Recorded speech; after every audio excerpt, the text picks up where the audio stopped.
Buenas tardes. Gracias por acompañarnos a la conferencia Críticas y Propuestas a la Derogación del Juicio de Interdicción en el Código Nacional de Procedimientos Civiles y Familiares, organizado por la Suprema Corte de Justicia de la Nación a través de esta Casa de la Cultura Jurídica en Ciudad Juárez, en colaboración con Academias de Litigio Oral.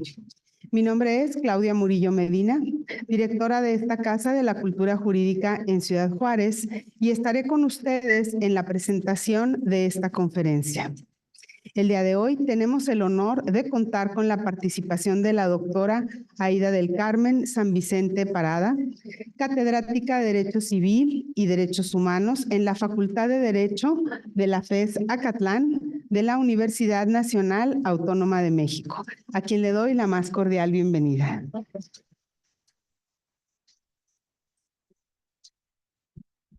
A continuación, daré lectura a su reseña curricular. Es doctora en Derecho con mención honorífica por la UNAM, recipiendaria de la medalla Alfonso Caso 2014, Premio al Mérito Universitario.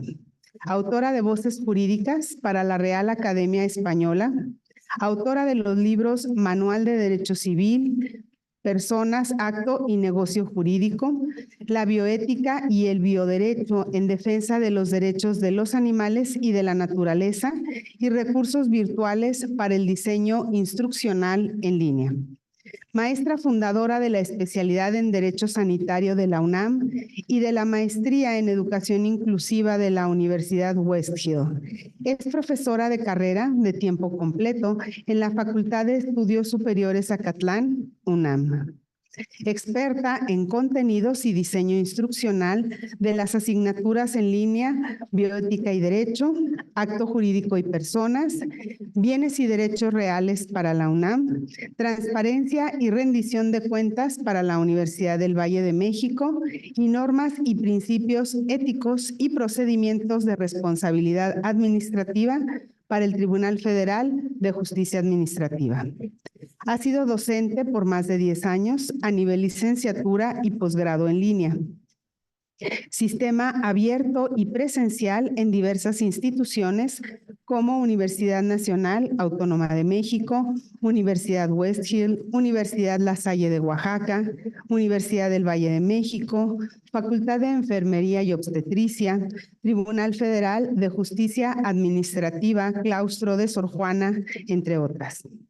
Cuenta con intervenciones en el Senado de la República, el Congreso Legislativo de la Ciudad de México, la Universidad de La Habana en Cuba, la Universidad Minas Gerais de Brasil, la Universidad de Encarnación en Paraguay, Universidad Autónoma de Nuevo León, Casa de la Cultura Jurídica en Oaxaca y Aguascalientes, entre otras.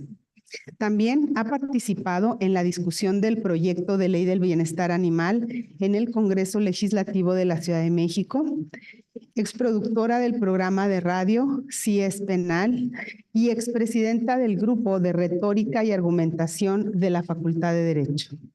Es vocal del Comité de Ética en Investigación de la Universidad West Hill. Es embajadora de Todo por Patitas y de Oceanican. Sin más preámbulos, cedo el uso de la voz a la doctora Aida del Carmen San Vicente Parada. Adelante, por favor.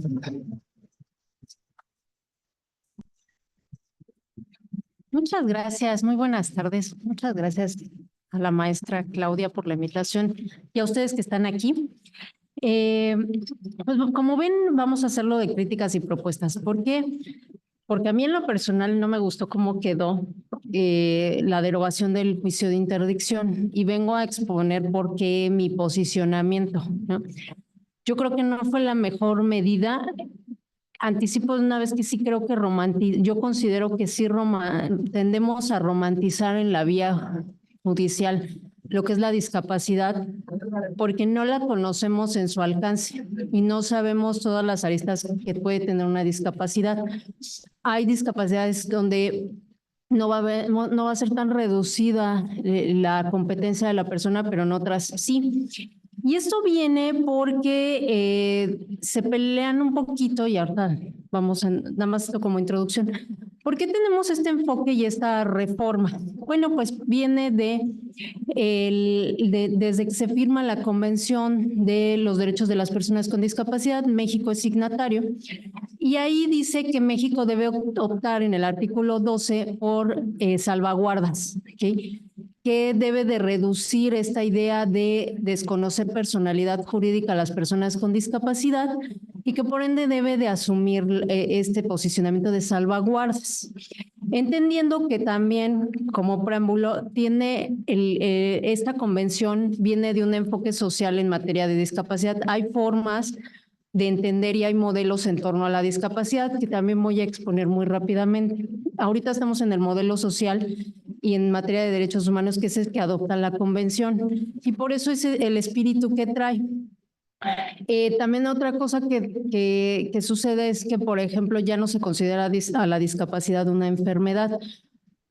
Ahí tengo también cuestionamientos. Si bien no es como tal una enfermedad, muchas de las discapacidades sí derivan de una patología. Y eso es lo que se escapa y lo que no están entendiendo. Ahora, yo nada más voy a abrir con esto y luego ya me voy, pero que no creo que tampoco sea el lugar adecuado. El Código Nacional de Procedimientos Civiles y Familiares en el artículo 445, porque hoy ya no se habla de juicio de interdicción, sino que se habla de la designación de apoyos extraordinarios. Hoy son apoyos extraordinarios. Y señala aquí algo que incurre para mí en una falacia porque hace una generalización. Todas las personas mayores de edad tienen capacidad jurídica plena. Yo les voy a decir, ¿por qué la generalización? O sea, no necesariamente.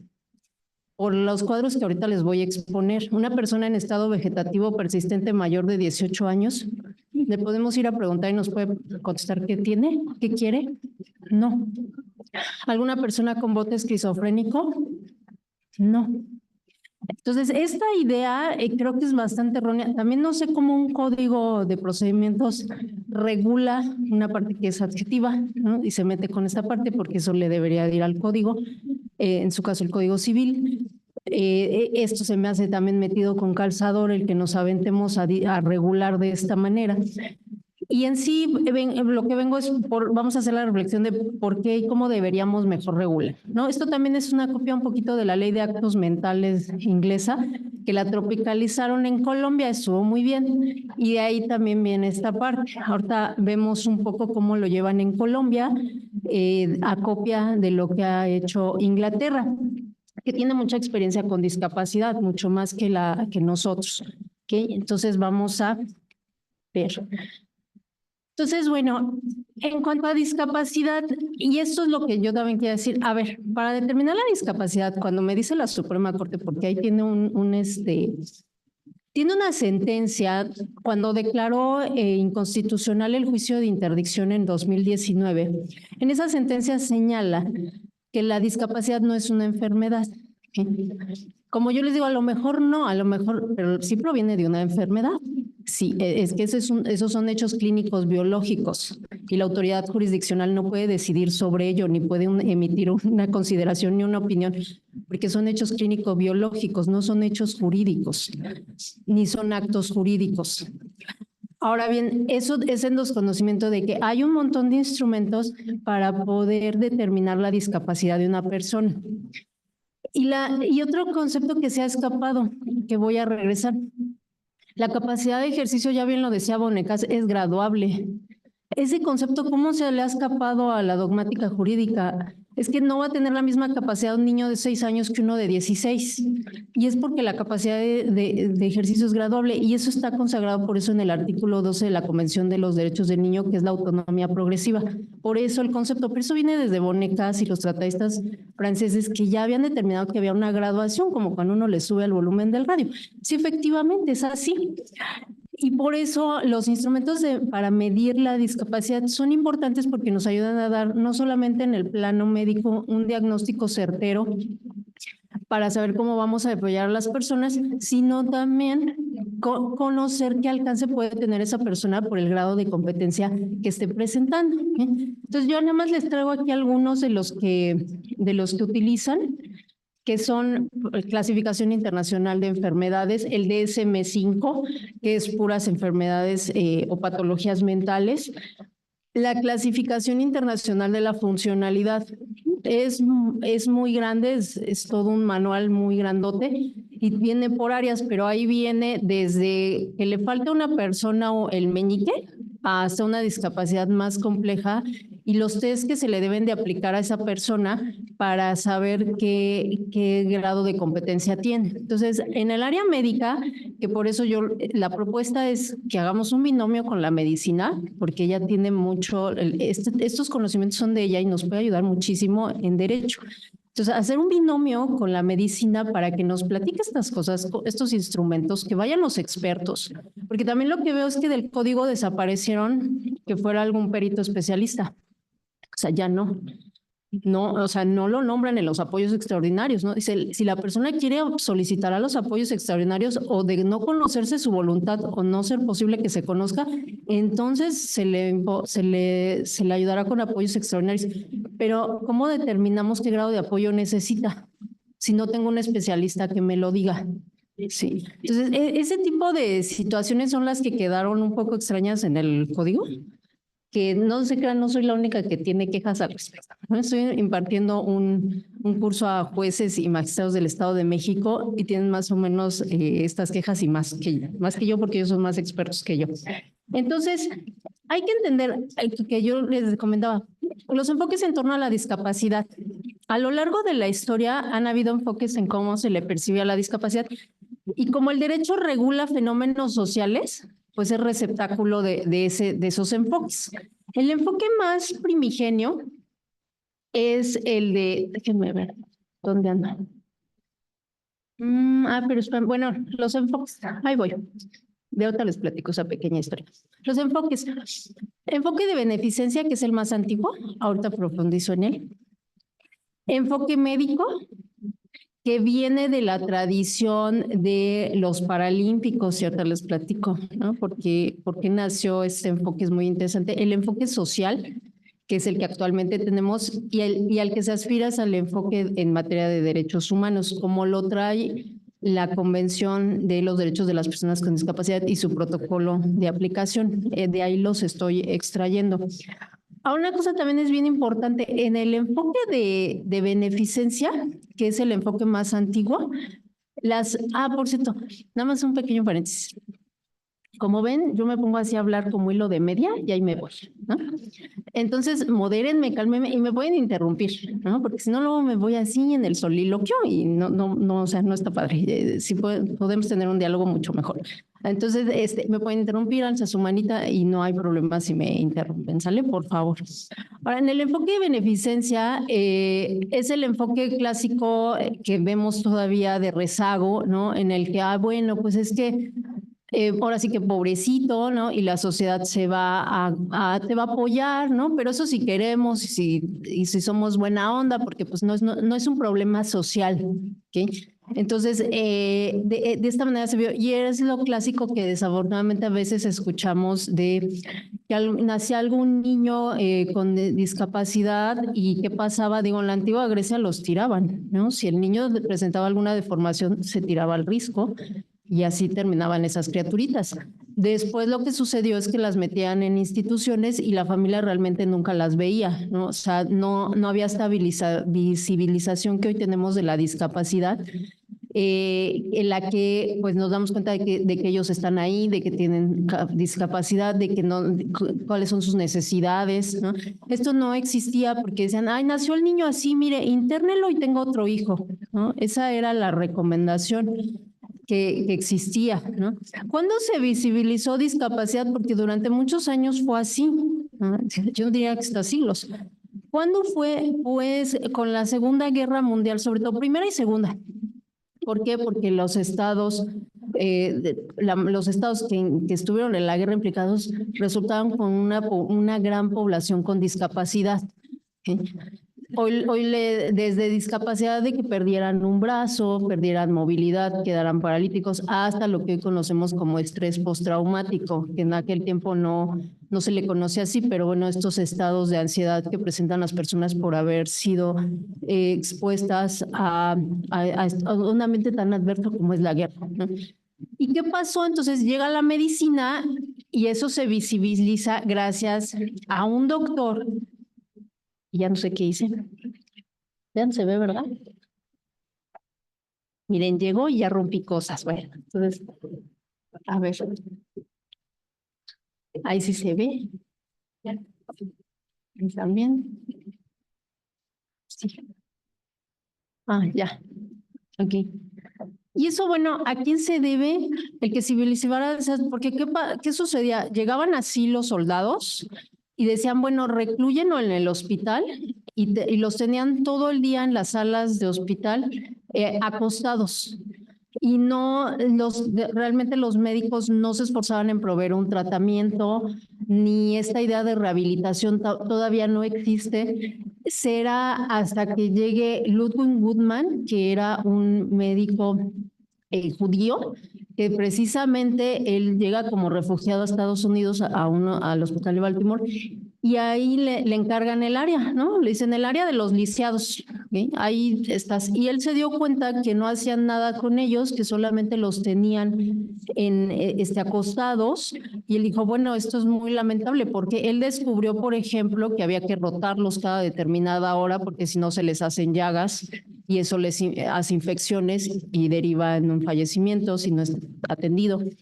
Eso también ayudó a que él dijera, no tiene que haber una manera de rehabilitar a estas personas y que puedan hacer ciertas actividades.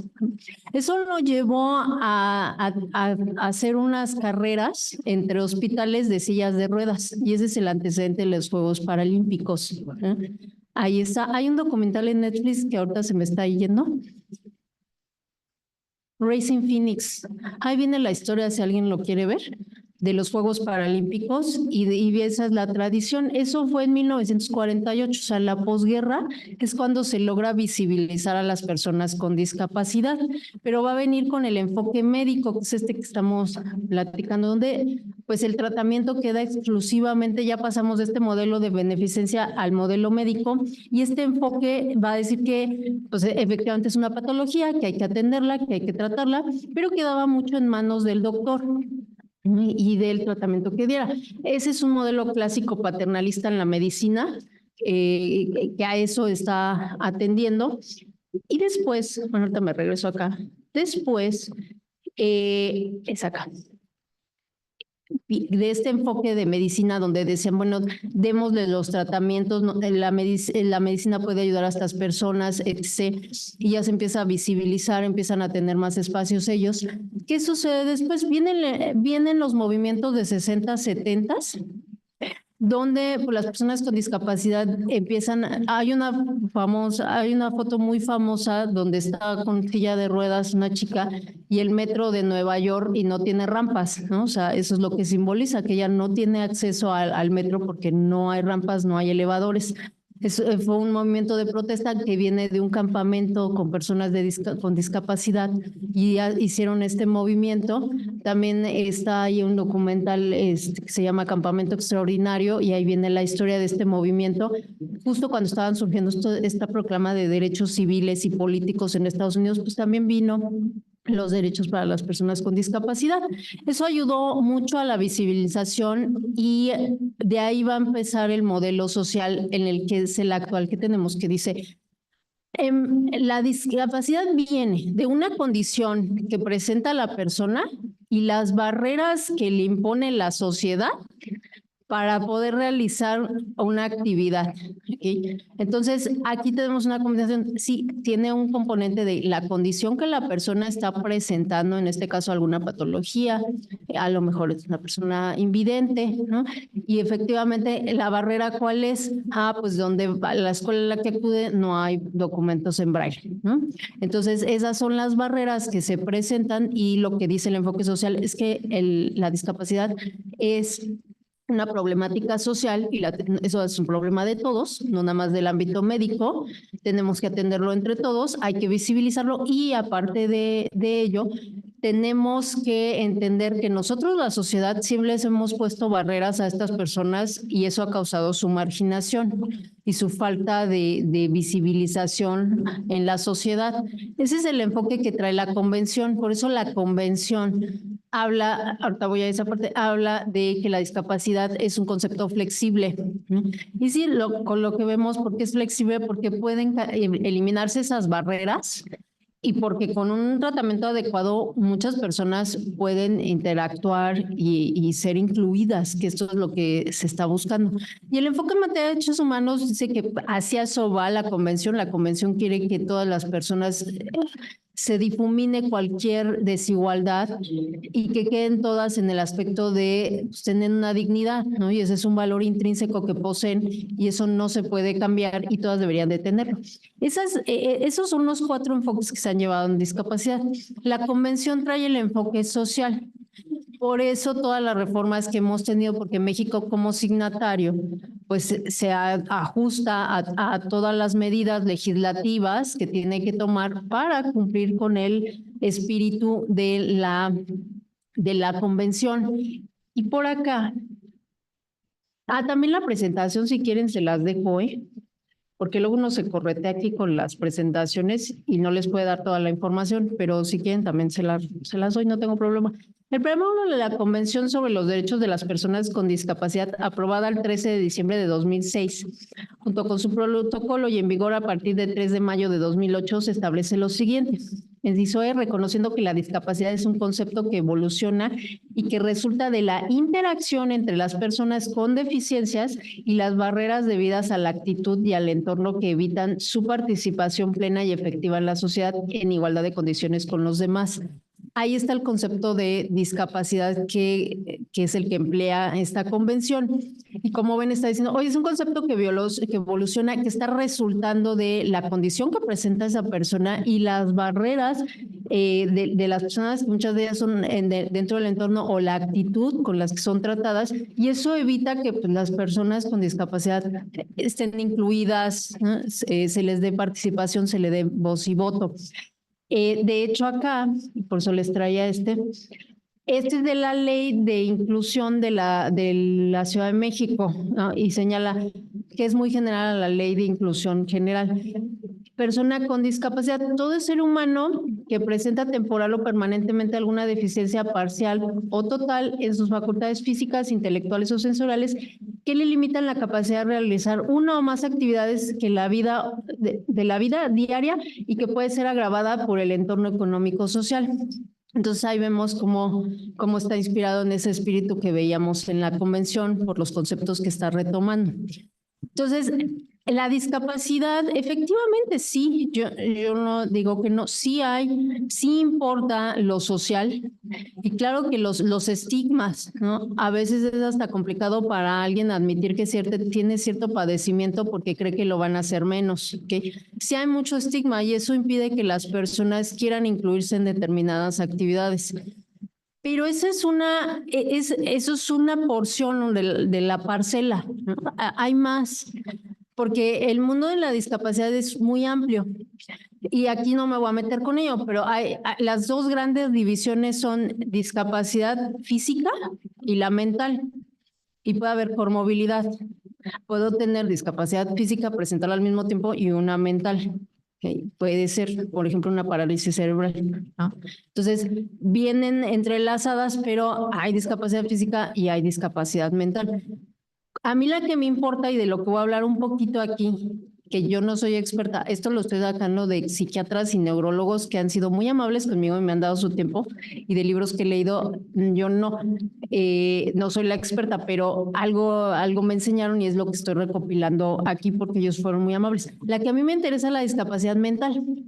¿Por qué? Porque nosotros como abogados decimos, o el juez dice, bueno, pero ¿qué actos jurídicos sí puede realizar o no? O entiende la incidencia o la trascendencia del acto jurídico que está otorgando o no. Entonces, eso que nos suena, pues la competencia mental que debe de tener la persona para realizar. Hay 4 grandes, yo los clasifiqué después de los estudios que hice. Y ahí yo les recomiendo, sí, así como muy introductorio, Psicología Médica de Juan Ramón de la Fuente, ¿no? Ese es muy introductorio. Si uno no es médico, pues puede leer algo ahí. Y si no, ir con los expertos. Yo los clasifiqué en 4 grandes derivaciones, porque decimos mental y eso es otro mundo, ¿eh?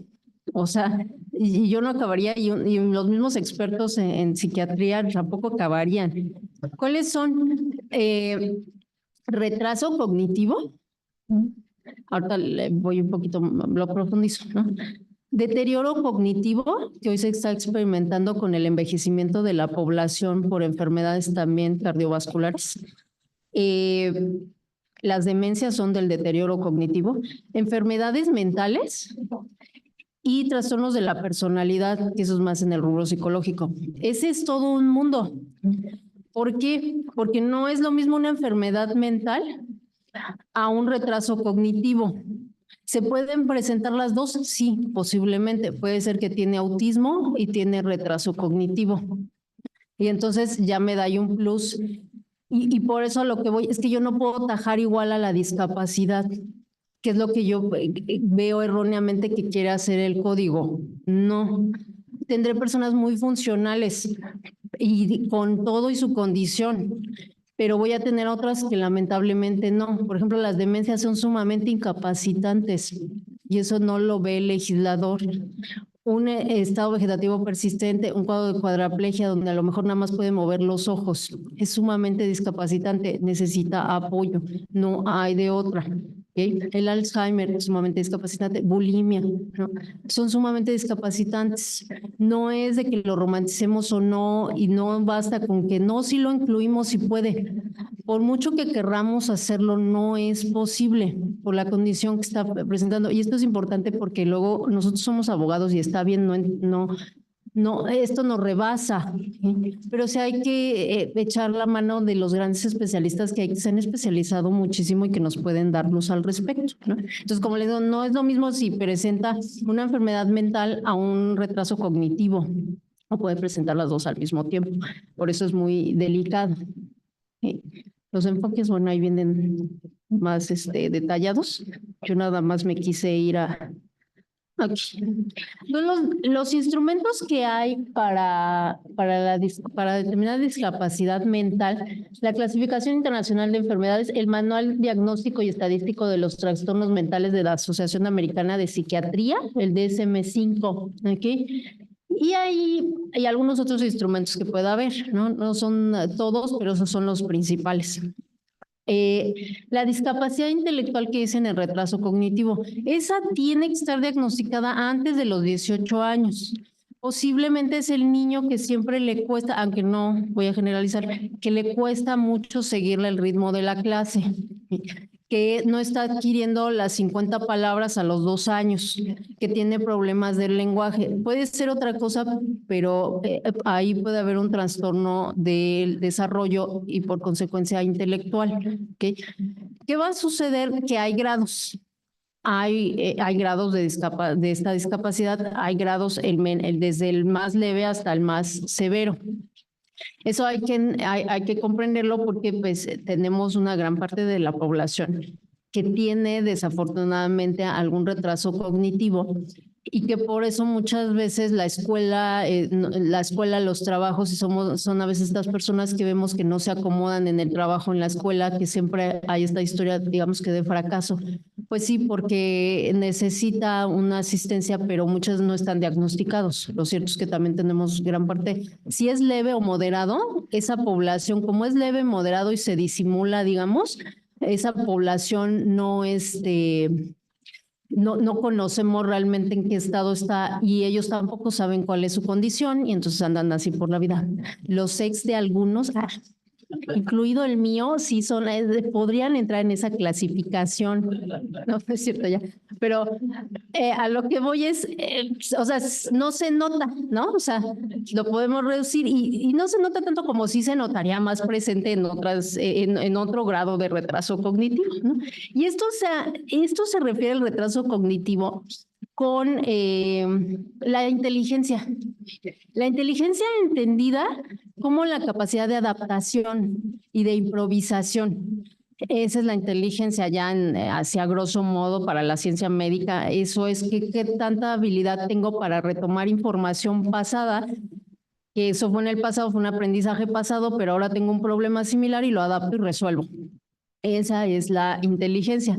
Entonces, cuando no tenemos este razonamiento, la planificación, solución de problemas, no hay pensamiento abstracto, no aprendemos con tanta rapidez de las experiencias del pasado, la conducta adaptativa está muy reducida, posiblemente esa persona tenga algún retraso cognitivo o estemos ante un retraso cognitivo. Esta siempre tiene que ser diagnosticada antes de 18 años. Aquí me voy rápido, pero también hay mucha bibliografía que ustedes pueden consultar, ¿no? Y como les decía, hay un retraso cognitivo leve, ¿no? Donde es significativo la conducta adaptativa, hay un déficit ahí, suele presentar ligeros déficits sensoriales y motores y adquieren habilidades sociales y comunicativas en la etapa de comunicación infantil y los aprendizajes instrumentales básicos en la etapa de educación primaria, ¿no? Son personas que la verdad son bastante competentes, pueden actuar, pero sí. ¿Está incluido el autismo? No, el autismo es una enfermedad mental, no es retraso cognitivo. Ajá. Sí, no es retraso cognitivo. Puede presentarse autismo con retraso cognitivo, pero el autismo como tal es una enfermedad mental. Ajá. Ahorita voy a hablar un poquito de ello. Sí. Disculpe, pero yo tengo entendido que se ha entendido que el autismo más tarde en verdad es una condición. Ahora otra cosa interesante. Ajá. Yo tengo un hijo autista. Sí. Lo que yo noto de él es una inteligencia distinta a la de Sí. nosotros, pero en algunas cosas nos puede sorprender porque siento está bloqueado para resolver a veces el sentido común que nosotros manejamos. Sí. Porque él es un autista que le resuelve un problema de matemática que nosotros fuera. Sí, porque tienen una memoria extraordinaria y aparte como ellos suelen bloquear mejor toda la distracción que tenemos, se llegan a concentrar de mejor manera para las tareas que resulten ellos interesados y por eso la capacidad de resolución que tienen. Sí, tienen muchas potencialidades, pero por eso es que en el autismo la inteligencia no está afectada. Por eso no es un retraso cognitivo. ¿No? Se le clasifica como condición o como enfermedad mental por el DSM-5 que todavía está así, pero la inteligencia está intacta. A diferencia del retraso cognitivo, aquí sí la inteligencia está fallando. Por eso sí, los niños con autismo son extraordinarios. O sea, yo tuve un alumno y por eso fui a tomar un taller de autismo para entenderle más, ¿no? a lo que le hacía. Entonces, también si quieren bibliografía, porque sé que luego ahorita con autismo y TDAH andan mucho, también se las doy de un psiquiatra que me impartió en mí el taller y yo creo que el libro está muy bueno para que le interese, ¿no? Sí, muchas gracias. Ahorita vemos más en profundidad estas partes que nos mencionan, pero sí por ahí va. El moderado supone alrededor de un total de 10% de la población con discapacidad. Suelen aprender a trasladarse de forma autónoma por lugares que les resultan familiares, atender a su cuidado personal con cierta supervisión y beneficiarse de la formación en habilidades sociales. Estas personas no pueden alcanzar más de 2 años de escolaridad primaria. Aprenden a hablar, a comunicarse, pero necesitan asistencia pues, en manos de personas sin escrúpulos o en un ambiente precario pueden participar en delitos menores como el robo. ¿Por qué? Porque su moralidad no se va a desarrollar, se queda en la etapa de convencionalidad, que es la de un niño. ¿Okay? Esa es la etapa de moralidad convencional, en la que es difícil, si no vemos la sanción inmediata, que nos adaptemos a la norma, la conducta se adapta a la norma. Se supone que por eso crecemos y va más allá nuestra moralidad, pero ellos en este aspecto no van a saber distinguir esta parte, ¿no? La grave supone del 3 a 4% del total de la población. La adquisición del lenguaje en los primeros años suele ser escasa y a lo largo de la escolarización puede aprender o hablar o a emplear algún signo de comunicación alternativo. La conducta adaptativa está muy afectada en todas las áreas del desarrollo, pero es posible el aprendizaje de habilidades mentales con cuidado personal. Aquí, como vemos, ya va a estar más restringido, ¿no?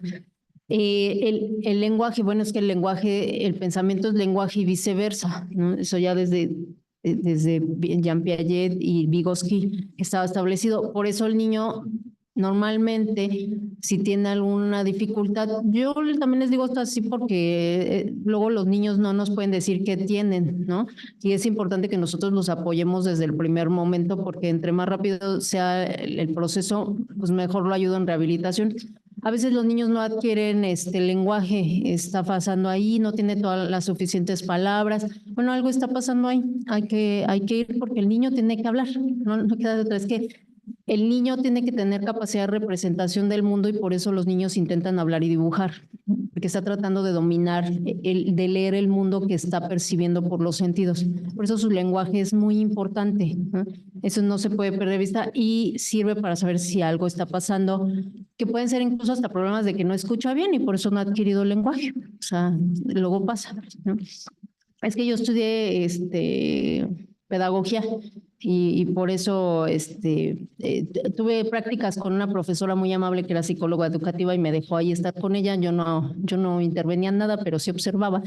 Y una vez me tomó un caso que el niño lo que tenía era problema auditivo y por eso no adquiría las palabras, no era otra cosa, ¿no? Entonces ya con su aparatito ya estuvo mejor.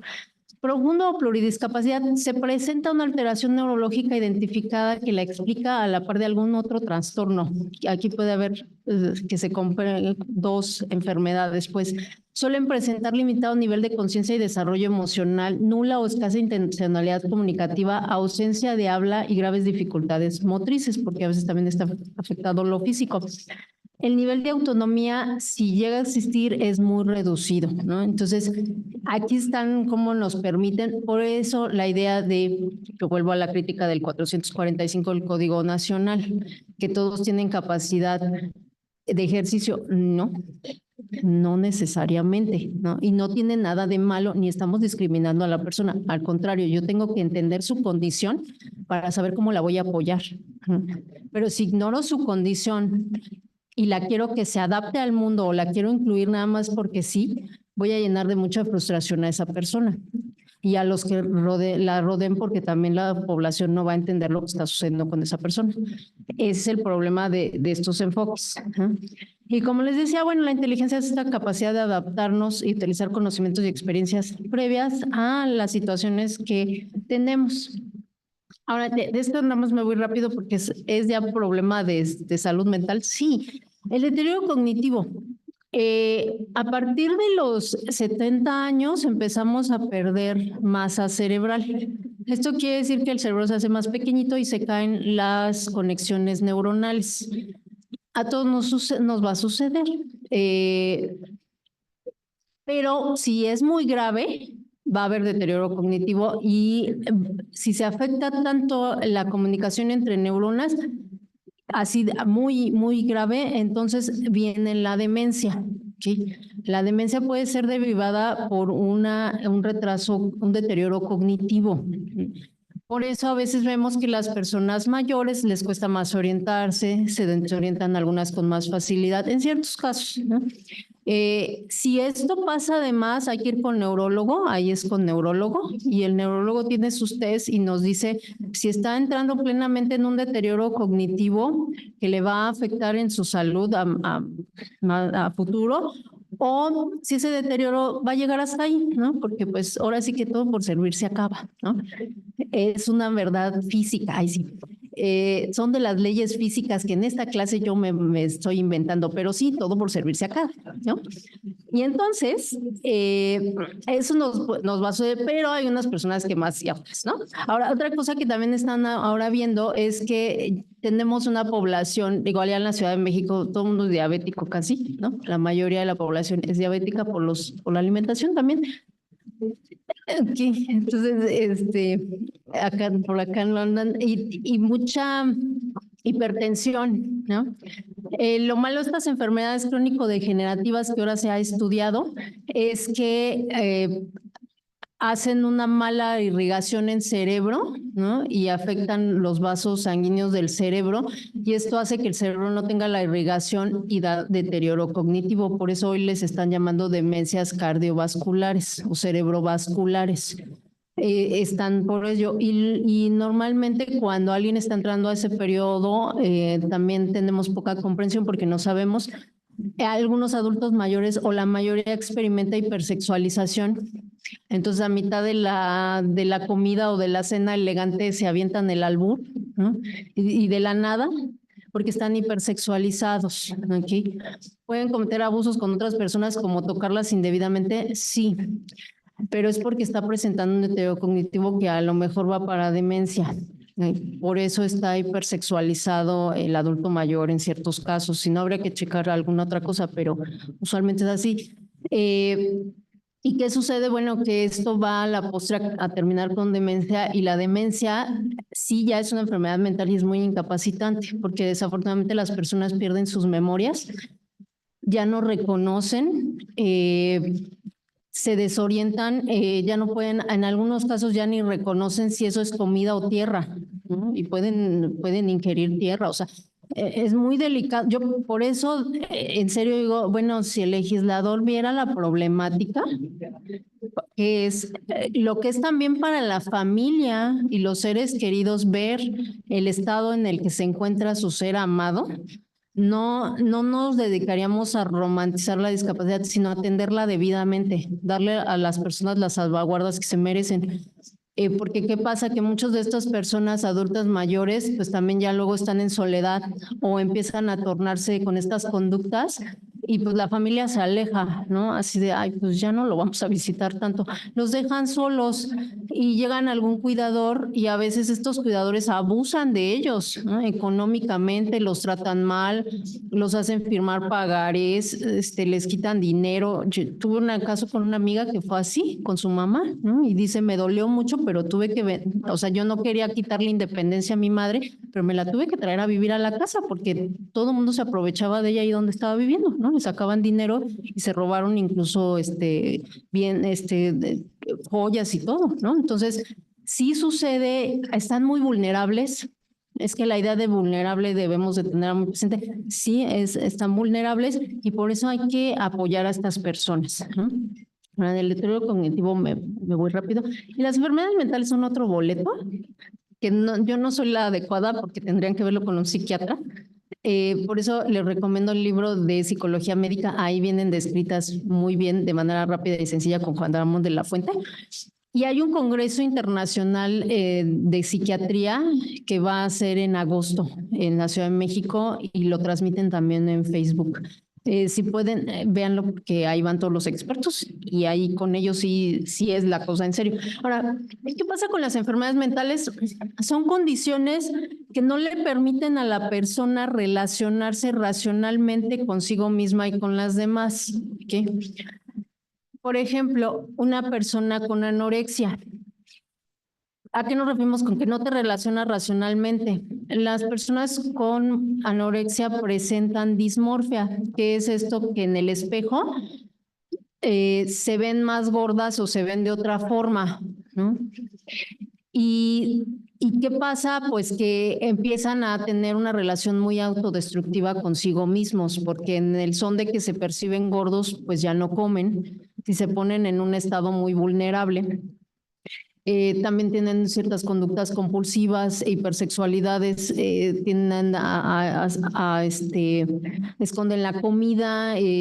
Bueno, realmente también la anorexia es muy delicada, ¿no? Porque por más que uno los trate de convencer que no están gordos, que tienen que comer, que es por su bien, ellos no logran esta relación sana consigo mismos y muchas de estas personas fallecen, ¿no? Fallecen porque ya no comen, o sea, y se oponen. Incluso en Inglaterra en 2017 hubo un caso que ese no lo voy a analizar aquí, pero ese es un dilema en materia judicial, ¿no? O sea, que luego no los vemos y pensamos que nada más en medicina, pero al juez le solicitan 2 chicas con anorexia que no les den comida por sonda, que no las forcen con la sonda. Digo, yo sé que es muy invasivo someter a alguien a una sonda y ellas decían, no quiero. Pero el problema del hospital, porque mete recurso y dice el hospital, sí, pero es que si no le doy así se va a morir en 3 semanas, se me va a ir aquí. Y los médicos pues, obviamente tenían esta oposición y bueno, el juez dijo pues que no coman.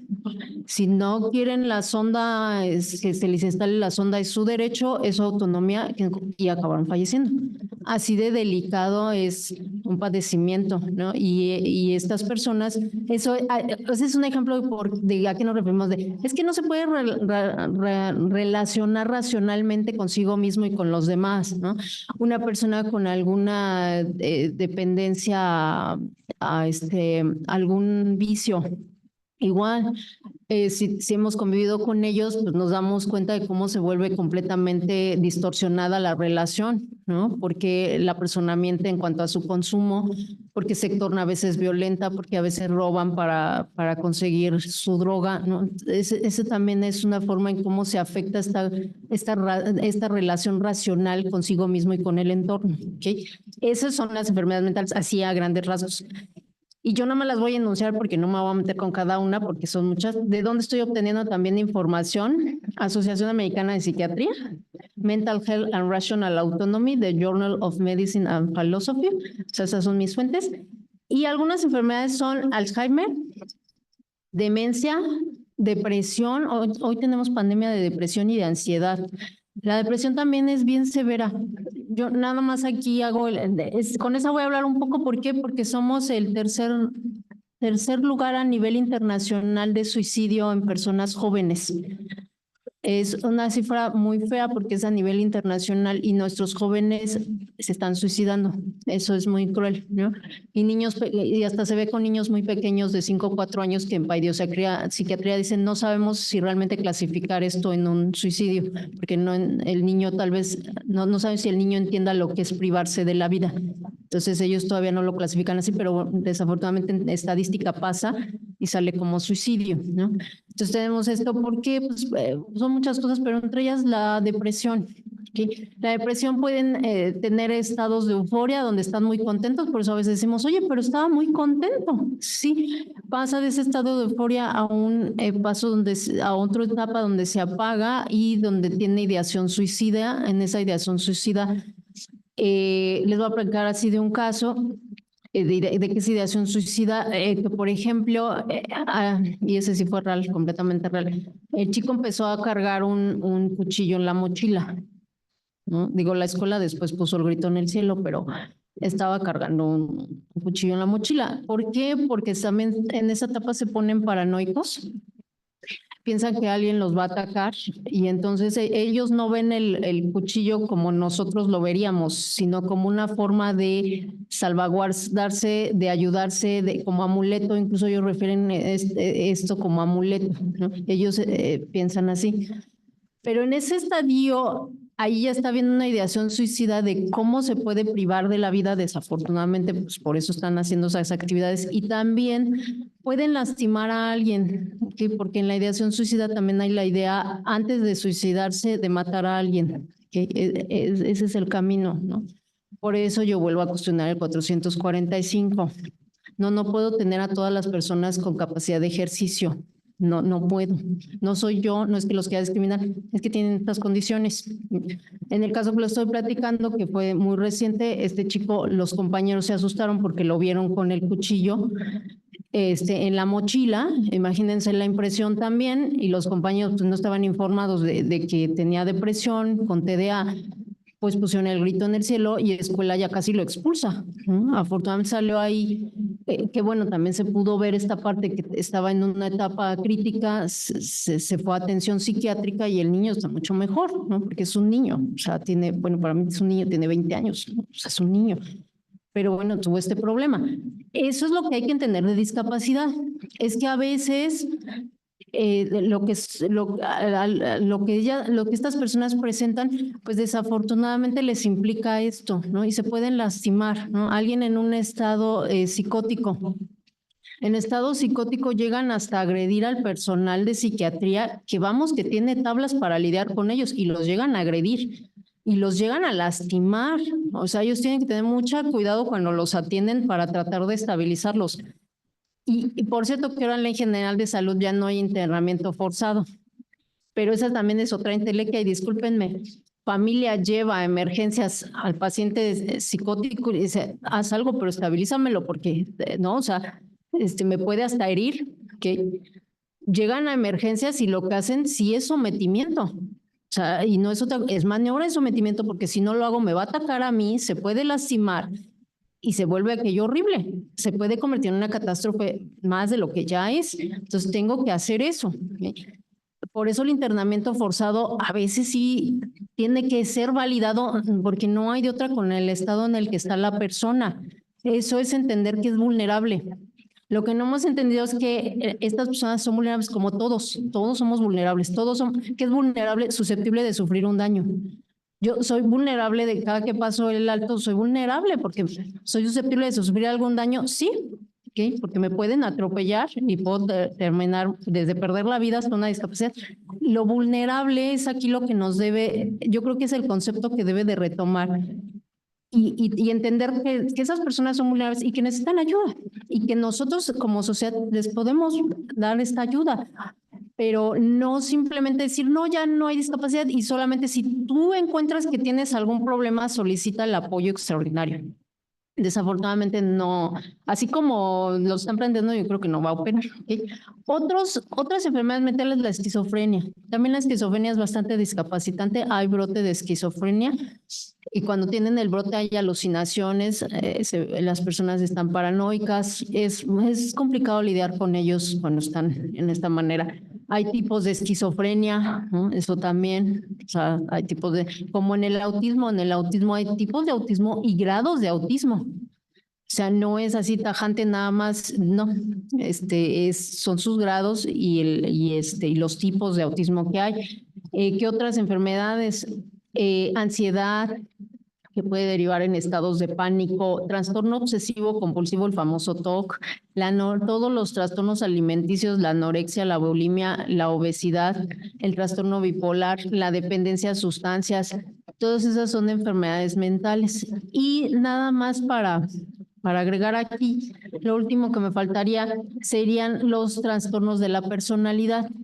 Esos son en materia psicológica y de igual manera vienen muy bien explicados ahí con Juan Ramón de la Fuente. Igual les digo, ahí el experto con el que tendríamos que ir es el psicólogo, porque esos son en materia psicológica. Nosotros todos tenemos una personalidad con ciertos rasgos, la ira, el miedo, todos esos rasgos están dentro de nuestra personalidad. Y eso nos va a individualizar porque vamos a aprender a modular y eso es como intensamente, ¿no? Furia y tristeza y así, ¿no? O sea, alegría y están ahí, ¿no? Y crean nuevas emociones como la nostalgia, ¿no? Así operamos, pero cuando en el desarrollo de un niño, sobre todo estos en la infancia o en la adolescencia, se le expone a ciertos eventos traumáticos o donde el niño no se siente validado. Pueden ser varias cosas, no quiero generalizar. Puede ser que exacerbe un rasgo de la personalidad, por ejemplo, el miedo. Entonces voy a tener a alguien va a ser muy miedoso y ese va a ser, son estas personas que piensan que todo el mundo las va a traicionar, ¿no? Y empiezan a ser muy susceptibles con la pareja y por eso este apego a la pareja, que ahora le dicen tóxico, bueno, poniéndonos en el lenguaje de la chaviza, pues los tóxicos, ¿no? Bueno, muchos después de algún trastorno de la personalidad, porque algo ahí pasó y se trastocó su personalidad y por eso está predominando un solo aspecto en la manera en cómo se relaciona esa persona, ¿okay? O soy muy narcisista, creo que todo me lo merezco, ¿no? Y entonces no me interesa hacerle daño a alguien más porque yo todo lo merezco, ¿no? Y son estas personas que tienden a ser muy egoístas. Hay varios trastornos de la personalidad, pero bueno, entre ellos el que más alta también destaca es el narcisista, la personalidad paranoide, la personalidad sádica, que le gusta imponer castigos, la forma de relacionarse es mucho con el castigo y la sanción para con nosotros, ¿no? Hay diferentes tipos y pueden estar combinadas con una enfermedad mental también. Entonces, yo tampoco lo alcanzo a conocer a profundidad porque no es mi especialidad, es lo que he aprendido porque los expertos pues, han sido muy generosos conmigo y mi hermano también es neurogastroenterólogo y entonces me explica varias cosas, es generoso. Y de ahí yo sé, pero Y yo no quiero que el legislador se ponga así como a conocerlo, pero sí debería de tener una noción, porque lo que está regulando es muy delicado. Está regulando la dignidad y el estado vulnerable de alguien. Por eso no puedo generalizar. Y como yo les decía, la capacidad de ejercicio, si uno la lee con Bonecas, ya decía, es graduable, ¿no? Las características, cuando decía, ¿cuáles son las características de la capacidad? Decía Bonecas, ¿no? Que es divisible, que es única y que es graduable, ¿no? Yo creo que hay que revivir el concepto de graduable, que ahí lo tienen sepultado, pero ya los tratadistas franceses, mejor ahí en el siglo 1800 ya lo tenían. Y eso es lo que nos debería tener. Ahora, un paréntesis antes de que me vaya a salvaguardias. Bueno, que va ahí con salvaguardias también. O sea, van pegaditos. ¿Qué pasa con la ley de actos mentales? Que como vil política se las prometí, pero yo sí les cumplo. La ley de actos mentales. La ley de actos mentales de 2005 es muy famosa en Inglaterra y por eso Colombia la quiso tropicalizar en 2010. ¿De qué va esta ley? Que dice, bueno, tengo un registro de personas con discapacidad, les limito algunas cosas dependiendo del grado de discapacidad que tienen, porque ya hubo una determinación, digo, también Inglaterra es más pequeño. Ya sé que no pueden, que sí pueden hacer, por ejemplo, esta persona no puede vivir sola, esta persona no puede tener hijos porque no los va a poder cuidar adecuadamente. Y eso no implica que no se les deje trabajar ni nada, se les brindan apoyos, ellos viven en casas donde viven personas con discapacidad y viven en estos departamentos y hay una persona ahí encargada de administrar, de ver que estén conviviendo como debe de ser y prácticamente tienen una vida bastante independiente. Pero cuando ellos quieren realizar un acto jurídico que trascienda o va más allá de la capacidad que tienen, entonces se van a ley de actos mentales y se celebra una especie de lo que nosotros tendríamos aquí una jurisdicción voluntaria, no hay controversia. Se van con el juez y dicen, quiero adoptar un niño o quiero hipotecar una casa. Y el juez dice, bueno, está bien, quiero 2 expertos aquí, pero eso es lo importante, que eso se le perdió a nuestro código. Allá el juez dice, está bien, quiero 2 expertos. Dependiendo de lo que estés presentando, llamo a un neurólogo, llamo a un psiquiatra, llamo a un psicólogo. Quiero 2 expertos que te apliquen los test, que me justifiquen por qué te están aplicando esos test y me digan si puedes o no hacer el acto. Si lo puedes hacer, adelante. Si no, te voy a poner asistencia, ¿okay? Y ese es el famoso modelo de asistencia en la tutela, que hay criterios de la Suprema Corte en 2013 con ese modelo de asistencia. Bueno, de ahí viene, de ahí tomaron la idea de la ley de actos mentales, ¿no? Entonces, de ahí proviene, y lo que de eso va las salvaguardas, ¿no? Las salvaguardas o salvaguardias están establecidas en el artículo 12.4 de la Convención de los Derechos de las Personas con Discapacidad. ¿Y qué son? Pues son medidas de resguardo y protección de las personas con discapacidad. La ONU dice que son aquellos mecanismos para garantizar el respeto de los derechos, la voluntad y las preferencias de la persona, debiendo promocionar para ello protección contra los abusos en igualdad de condiciones con las demás personas. Esto de conformidad con el Comité sobre los Derechos de las Personas con Discapacidad, ¿no? Tenemos que señalar que la observación general número 1 de la Convención de Derechos de las Personas con Discapacidad señaló que el modelo de restricción de la funcionalidad o competencia, cuya función es evaluar el entendimiento de la persona para establecer si comprende la trascendencia y efectos del negocio o acto jurídico que pretende realizar la persona con discapacidad, puede ser rechazado cuando resulte discriminatorio y afecta la igualdad de las personas ante la ley. Sí, porque también a veces viene esta infantilización de la persona con discapacidad, que yo no les digo que no sucede. Sí, ay, no, es que no entiendes, no, tú no sabes, ¿no? Yo luego lo hago con mi mamá porque está grande y luego me doy cuenta que ahí ando tomando yo decisiones por ella, ¿no? Y ya luego me da pena y vergüenza. Digo, sí, porque digo, qué barbaridad. O sea, así de, esto no, ¿para qué? O sea, sí, una forma de... El otro día fuimos a Bellas Artes y estábamos tomándole ahí foto. Entonces se acerca una señora y dice, ¿quieren la visita guiada? Y yo como ya me sé Bellas Artes, ¿no? Yo no, gracias, ¿para qué? No, yo ya me lo sé. Y ya me iba yo y mi mamá, no, yo sí la quiero. Bueno, sí, yo porque ando disponiendo, ¿verdad? Ya tomamos la visita guiada a las 2 y aprendí varias cosas, ¿no? Y entre ellas, pues preguntarle a mi mamá, ¿no? ¿Por qué dispongo? Porque ya está grande y ahí voy a disponer de ella, ¿no? O sea, también eso pasa, y nada más un paréntesis pequeño porque mi hermano me platica que pasa eso. También con las personas de adultos mayores y con niños luego tienden a disponer mucho. En el ámbito de medicina, un día también estaba mi hermano dando algo estaba ahí, un procedimiento que era muy invasivo. El señor tenía 90 años y era un procedimiento muy invasivo, que lo más seguro es que tenía un tumor. Entonces mi hermano le explicó y todo y le dijo, y el señor dijo, no quiero. Y él dijo, bueno, pues si no quiere, yo lo veo competente, pues no quiere ya. Y entonces dijo, bueno, pues no, ya, pues no pasa nada, no se haga el procedimiento, nada más tome estas medidas. Y los hijos, ¿no? Es que ¿por qué escucha a mi papá? Él no sabe, ¿por qué no hágale el procedimiento? ¿Cuánto dinero es, doctor? Pero hágaselo de mosita. Y mi mamá muy firme les dice, no, es competente y dijo que no quiere. Yo no lo voy a someter a algo tan invasivo a sus 90 años si no quiere, o sea, no. Pero uno le hicieron un relajo a mi hermano, hasta queja le pusieron, ¿no? Y el otro se montó también su macho y dijo, pues no, porque el señor dice que no, y se acabó, y está competente, ¿no? Total que fue un relajo, pero 3 semanas, o no, como 4 semanas después llegaron a darle las gracias y a disculparse, porque dijeron, sí, pues mi papá se empezó a sentir después más mal de que lo trajimos aquí, pidió ir al mar. Porque encima le llamaron y le dijeron, es que mi papá ahora quiere ir al mar, y mi hermano también le dijo, pues llévenlo al mar. Pues ¿qué tiene? Pues llévenlo al mar. Tienen tiempo, es diciembre, hay vacaciones, llévenlo al mar. Y la familia otra vez ahí echando, ¿no?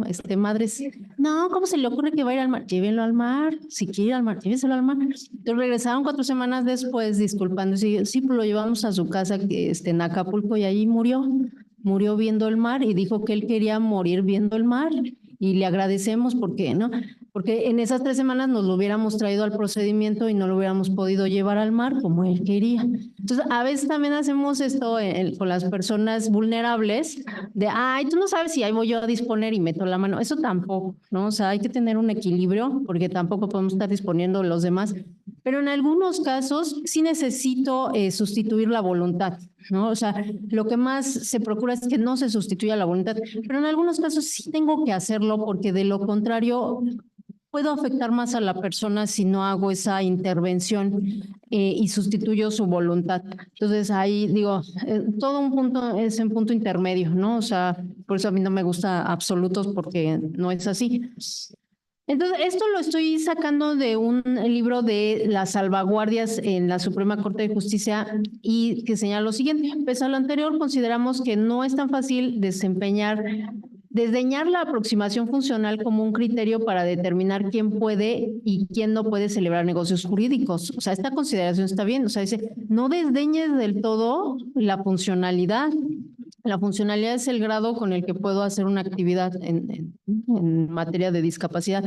Entonces aquí dicen, oye, no, sí deberías de considerarlo, contrariamente a lo señalado por el comité de la convención, creemos que el modelo funcional no será aplicable para determinar quién tiene capacidad jurídica de manera general, sino para determinar quién puede emitir una voluntad, que esto es lo que hace erróneamente el código. Dice, todo mundo tiene voluntad, todo mundo tiene capacidad. Pero aquí lo que está diciendo este escrito que está publicado por la Suprema Corte dice, no, más bien tenemos que ver caso por caso que sí puede y que no, dependiendo del grado que trae, ¿no? O sea, es más o menos lo que está explicando.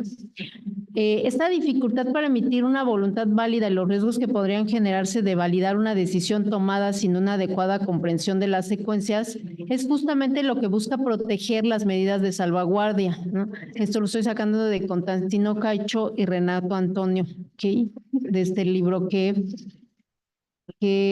capacidad jurídica de las personas con discapacidad, una forma de paternalismo justificado. Ese libro está libre en internet, es publicación de la Suprema Corte y está muy bueno si lo quieren.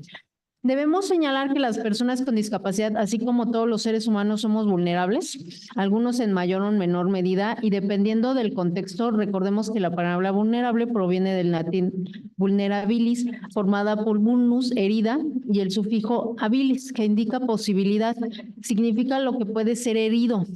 La vulnerabilidad es la posibilidad de ser dañado y por ello vulnerar significa dañar, perjudicar, etc. Entonces, recordar el concepto de vulnerabilidad, yo creo que es bien importante tenerlo aquí, porque sí, efectivamente, podremos tener incluso alguna discapacidad temporal y necesitamos que alguien, si estoy sedado completamente, pues estoy fuera de circulación, esto que alguien esté tomando las medidas por mí, las decisiones sanitarias por mí, ¿okay?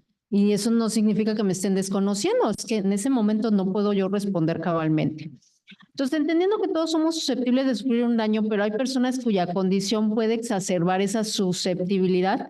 Por lo tanto, para las personas con discapacidad, el sistema de salvaguardias es en algunos casos indispensable porque el derecho debe proteger y dignificar a las personas. Un sistema de respaldo y ayuda que no solo brinda posibilidad de comprender la condición de la persona, sino que también la protege a la par de hacer efectiva su inclusión, puesto que en la forma de decisiones ella es el centro a propósito del cual gira el sistema de salvaguardias. Sí, es tomar decisiones pensando en ella. ¿Qué le gustaría? ¿Cuál era su sistema de creencias? ¿No? En el caso en que uno conoce a los padres, pues sabe más o menos su jerarquía de valores para el padre, la madre. No, pues para mi papá siempre fue importante la autonomía, la libertad, y para mi mamá más la idea de lo digno, ¿no? De lo honorable, ¿no? Y con base en ello se toman las decisiones. Entonces no hay como tal esta sustitución de la voluntad, sino que tomamos decisiones por ellos, sí, pero pensando en ellos, ¿no? Esto es lo que se debe de hacer, más allá de pregonar generalidades que no, ciertos que no sirven, ¿ok? De esta manera se abre paso a la vulnerabilidad común. Esto igual lo estoy sacando del libro de la Suprema Corte. De esta manera se abre paso a la vulnerabilidad como un concepto esencial de acuerdo con Caixo y Bregalio. La vulnerabilidad de las personas tiene dos tipos de consecuencias. Interna y relacional. La interna se refiere a las dificultades para comprender el alcance y contenido de un acto negocio jurídico. Se vincula directamente con el modelo de restricción funcional de la capacidad jurídica. Y la segunda, la relacional, se vincula con la capacidad de que las personas con discapacidad sean manipuladas en el marco de la relación de apoyos. En este caso, no importa tanto si la persona comprende o no el alcance del acto o negocio jurídico. Más bien, lo realmente importante es que su voluntad sea libre, o que la manifestación de la voluntad sea libre, no esté viciada por la influencia de la persona que la apoya, acompaña o asiste, o bien es la contraparte en el negocio del acto jurídico. Entonces sí tenemos que tener estas medidas, sí, porque la persona puede ser que no esté entendiendo el acto jurídico que esté realizando y puede ser que también esté manipulada por algún acto, ¿no? Que desafortunadamente hoy vemos que los hijos, algunos, no todos, llevan a los papás a que les donen todo, a la notaría, ¿no? O los hacen firmar sí, de contratos donde les están dando el bien, lo están donando, o es una compraventa, una simulación de acto jurídico y lo están haciendo de esta manera. Ese tipo de situaciones es las que tenemos que evitar, ¿no? Que también nos aprovechemos de una persona con discapacidad. Entonces, por eso, y yo viendo como abogado del diablo, digo, si estoy diciendo que todos tienen capacidad de ejercicio, pues yo también me puedo lavar las manos muy fácilmente y puedo manipular muchísimo a una persona con discapacidad para que me firme los actos jurídicos que yo quiero. Es que tiene capacidad, ¿no? Y ahí dice el código, es que tiene capacidad, tú presumes que tiene la capacidad, pero puede ser que yo no le explique cabalmente y por eso tomó la decisión viciada. O sea, es que hay que, sí, de verdad sí se necesita un cuidado, por eso a mí el Código Nacional en ese aspecto no me gustó cómo quedó. Yo creo que fue un error derogar los juicios de interdicción. Yo creo que más bien se debió haber regulado un sistema de salvaguardas, una patria potestad prorrogada también, en el caso de niños que tienen esta discapacidad, crecen, a lo mejor el derecho al cuidado se debió regular más, que también lo necesitamos, porque hay un derecho a cuidar y a ser cuidado. El sistema laboral y económico no me permite ese derecho, pero debería de existir más con lo que está sucediendo, deberíamos de darle más posibilidad a ese derecho. Entonces, en este tipo... En cuanto a vulnerabilidad, los dos tipos y consecuencias, ya me voy a apurar. Los dos tipos de consecuencias de la vulnerabilidad se pueden presentar al mismo tiempo en la celebración de un acto negocio jurídico. Por esta razón es necesario proteger a la persona con discapacidad para que no sea víctima de engaños. Salvaguardar la dificultad anteriormente descrita, es decir, que la voluntad de la persona con discapacidad para que no sea vulnerada en ninguna circunstancia, es el último fin de las medidas de salvaguardia que deben ajustarse al grado de funcionalidad de la persona con discapacidad. De ahí la importancia de establecer un diagnóstico diferencial y un plan de rehabilitación que mejore la calidad de vida de las personas. Que esto también es parte de lo que yo quería decirles. Yo creo que, y voy a ir cerrando porque si no me voy a quitar mucho tiempo. Hay dos cosas importantes, o sea, ¿qué pasa? Como ven, los criterios se han peleado también mucho con el modelo médico. Pero aquí cuando me hablan de estas medidas de salvaguardia me dicen, oye, de acuerdo a la funcionalidad y el plan de rehabilitación, pues eso es modelo médico. Entonces, yo creo que más bien, en vez de estarnos peleando con el modelo médico, yo creo que hay que hacer un binomio entre modelo social y modelo médico en la discapacidad, porque el modelo médico nos puede ayudar muchísimo a informarnos respecto a las condiciones y saber cómo los podemos atender, ¿no? ¿Cómo también ayudamos a las personas? Pues con discapacidad, pues haciendo también conciencia de sus necesidades, ¿no? Pocos nos damos cuenta de las necesidades que tiene alguna persona con discapacidad. Digo, yo era una completa inconsciente hasta que mi mamá le dio un infarto cerebral y tuve que ayudarla en varias cosas, ¿no? Ahorita ya está muy bien, pero en ese momento me di cuenta de lo vulnerable que puede ser alguien y de cómo uno tiene que darse cuenta de las necesidades del otro y atenderlo y ayudarlo por la dignificación y la calidad de vida de esa persona. Pero si estamos presuponiendo que todo el mundo tiene capacidad de ejercicio, que no puede ser vulnerable y que puede hacer lo que sea y que puede prescindir del modelo médico para que nos ayude en su rehabilitación, pues vamos a dar un enfoque muy desafortunado en torno a discapacidad. Al menos esa es mi crítica, ¿no? Y nada más me voy a ir aquí con que señalan que las salvaguardias se dividen en 3 categorías. Aquellas relacionadas con los derechos, la voluntad y las preferencias de la persona. 2, las relacionadas con la influencia indebida. Y 3, las que conciernen a los conflictos de interés con personas cuidadoras. Estas medidas de salvaguardia se implementarán en determinados casos donde confluyan estados de vulnerabilidad y conflictos relacionados con los derechos. Agregamos respeto a los derechos de las personas con discapacidad, la voluntad, una reflexión guiada por los valores donde se opte de qué manera actuar, las preferencias, deseos o inclinaciones, influencias indebidas, manipulación o conflictos de interés cuando los intereses de una persona puedan interferir en sus deberes, ¿no? Entonces, está este grupo de salvaguardas que está muy bien establecido, que viene de la convención y que en ella también hablan en el libro, nomás que yo aquí no me quiero explayar. Y yo creo que ese más bien es la vía a derogar los juicios de interdicción. Yo sé que a veces el juicio de interdicción sí me llegó a pasar, cuando yo 1 o 2 veces con clientes y se hacía el juicio y el juez ya no le hablaba a la persona, ¿no? Ni para informarle qué iba a suceder con ella. Eso también está mal, porque, oye, en algunos casos todavía escucha y entiende ahí, o sea, tendré la atención de decirle qué va a pasar porque estás dirimiendo sobre su personalidad jurídica y su capacidad de ejercicio. Y esto, pero desafortunadamente estas malas prácticas llevaron a que se satanizara el juicio de interdicción y acabó por derogarse, pero yo insisto, no es la vía adecuada. Y lo que tenemos ya para cerrar son estos apoyos extraordinarios, ¿okay? Que se agregan la designación de apoyos como diligencia en materia de voluntad, de jurisdicción voluntaria en el Código Nacional de Procedimientos Civiles. Y era esto que yo les leí, artículo 445, todas las personas mayores de edad tienen la capacidad jurídica plena. El Código Civil respectivo regulará las modalidades en las que las personas puedan recibir apoyo para el ejercicio de su capacidad de ejercicio, que son formas de apoyo que se prestan a la persona para facilitar el ejercicio de sus derechos, incluyendo el apoyo en la comunicación y la comprensión de los actos jurídicos y sus consecuencias y la manifestación de la voluntad, ¿no? Entonces, ven aquí todas las implicaciones y el código cuando quiere, ¿no? Cuando quiere materia, regula cosas de materia adjetiva y cuando quiere sustantiva y cuando quiere le hace un reenvío ahí al código, ¿no? Y le dice, pero si te vas a encargar bien de eso, de dirimir de determinar qué modalidades en la capacidad de ejercicio va a tener la persona, vete al Código Civil. Entonces ahora los códigos civiles van a tener que regular esta parte y va a ser difícil, ¿no? ¿Qué actos puede hacer la persona o qué actos no? En eso va a ir. Pero ahí yo más bien diría, ¿por qué no lo hacemos como ley de actos mentales?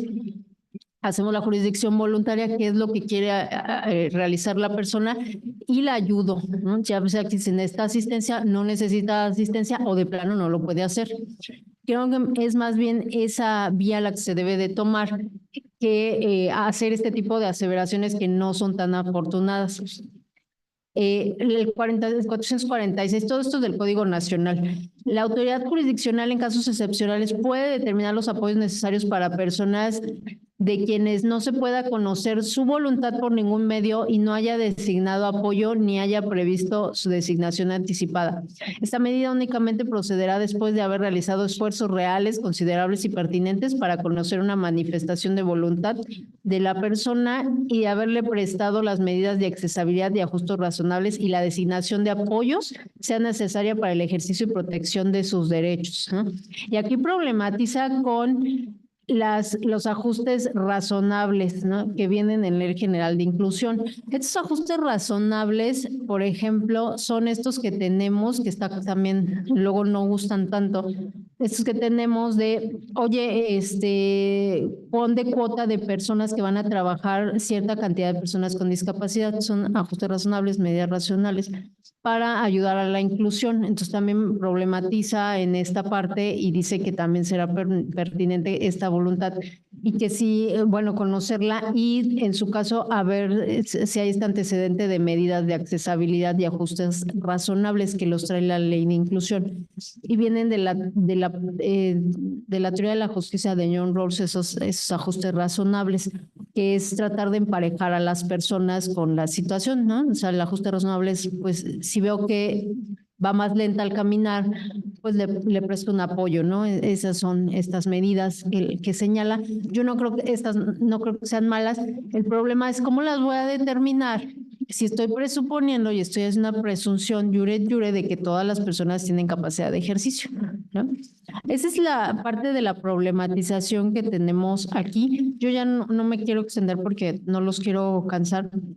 Sin embargo, ya con esto terminé. Digo, traía, más bien, esto era una reproducción de los artículos del Código Nacional, pero lo importante, esto es lo que queda, dice que también de ninguna otra manera se puede determinar falta de capacidad de ejercicio por medio de un notario público, ¿no? Lo prohíbe, como ya también lo prohibían los códigos civiles.